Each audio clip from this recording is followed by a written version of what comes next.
ক্ষেত্র সমূহ তৃণ দ্বারা নষ্ট হয়, এই জনগণ মোহ দ্বারা বিনষ্ট হয়। মোহ মুক্ত গণকে দান করিলে মহা ফলপ্রদ হয়। ধম্মপদ 358।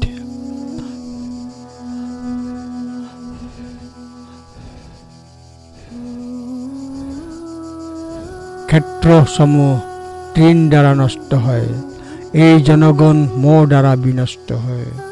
মহামুক্ত গণকে দান করিলে মহা ফলপ্রদ হয়। ধম্মপদ 358।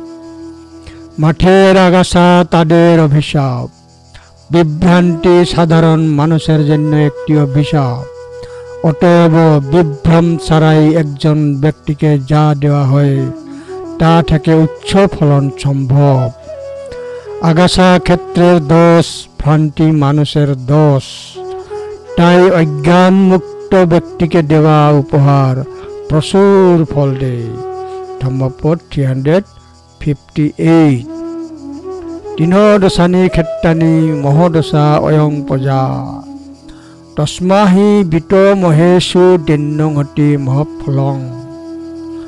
তিনোদশানি ক্ষেত্রানি মহোদশা অয়ং প্রজা তস্মাহি বিতো মহেশু দিন্নঙতি মহফলং। ধম্মপদ 358।